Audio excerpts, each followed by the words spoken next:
Hi, everyone. Happy Thursday. It is the last Thursday of June 2018. Just wanted to encourage you.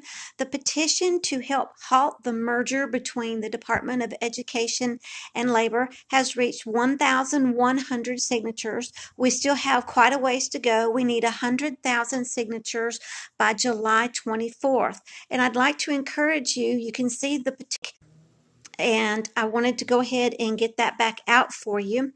Okay, so to help encourage you as to why you need to be that parent advocate, I want to remind you of a George Carlin bumper sticker that he said he would love to see, and that was that I was that type of parent who stood up against the system, that I didn't allow my child to become bent to the corporate masters. And with the proposed education and labor merger, that's exactly what we're going to see happen to our children. Is they're going to be bending to the corporate master. But it's not just our kids, it's going to be us as well, because this particular merger between these two unconstitutional agencies is going to encompass everyone from preschool all the way to college, job, you name it. Okay, so with that being, I want to introduce you to a family who is much like yours and mine.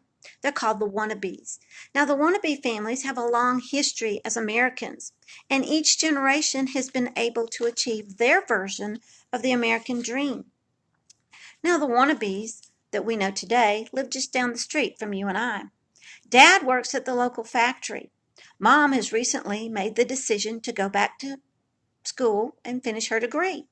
Susie's 10 years old and she wants to be a dancer when she grows up. And Johnny's 5 years old and dreams of being Batman someday. However, the wannabes are very unhappy and frustrated. But why are they so unhappy? Well, Dad's work has realigned itself and requires now that he must go back to a local community college and update his skills. If not, he's going to lose out on a promotion and a pay raise. Mom is dreaming of returning to the university, but is being denied because she cannot measure up to the entrance exam benchmarks. And until she can, that dream once again has to be put on hold. Now, Susie's great grades are coming at a price.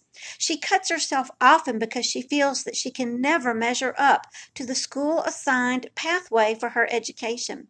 And Johnny's active as any 5-year-old can be, but his school has labeled him a troublemaker. And because of that label, medication and counseling are now part of his schoolwork. Every day, the wannabes are waking up to see their choices in life are becoming fewer. What makes them happy is slipping away. Their grasp at the American dream has left them feeling targeted and somehow left behind.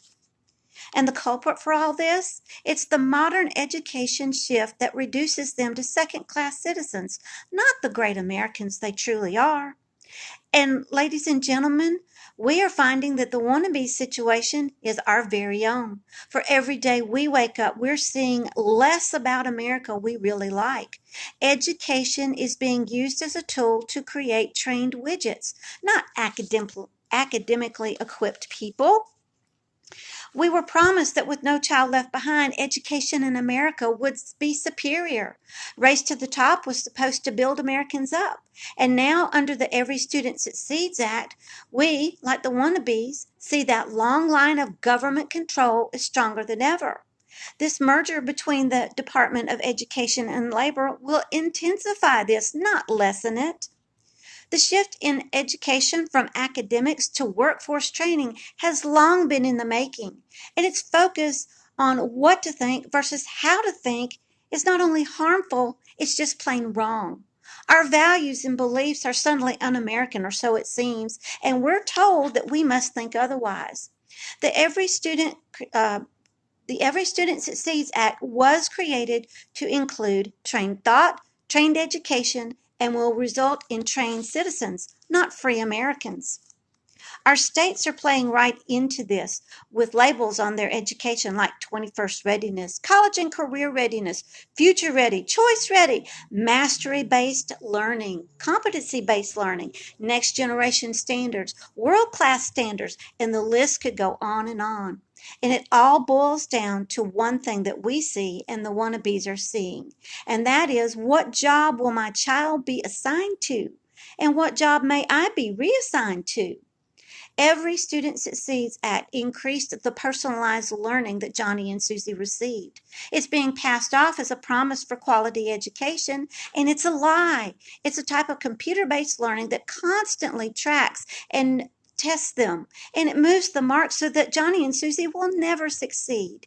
And Mom and Dad, your mark is being changed just as well on job assessments. And now, because of laws like Every Student Succeeds Act, because of proposed mergers like the one between education and labor, we're seeing that the links between education and jobs are becoming stronger than ever. We no longer see education about excelling, we see it training to perform. As Americans, is it any wonder that families like the wannabes are so unhappy? Is it any wonder we are so fed up? The one thing that we all have in common is that we know American education should not be aligning to cookie-cutter education systems elsewhere in the world. We are Americans. We are the land of the free. The American dream is dying at the hands of the greater global good. And with this coming up on Independence Day, there is no better time for you to sign this petition, to be that parent advocate, to say, no, not my child. No, not myself. Americans, our country was not founded to be a nation of controlled citizens. And with the state of things as they are going, we must make sure that we take action so that everyone can have that American dream, not the path that someone else assigned us or some test pigeonholes us to. We must stop seeing hopes crushed. Otherwise, this is not our America. So be that parent advocate. Sign the petition. Tell DC, not my kid, not my family. We don't want this merger because it does not shut down the Department of Education. It does not shut down the Department of Labor to illegally based unconstitutional agencies in our land. It does not decrease government. It increases the footprint over who will work where and who will learn this, that, or the other. I urge you, please, let's get those numbers up. We need 100,000 by July 24th. We have 1,100. We have a long way to go.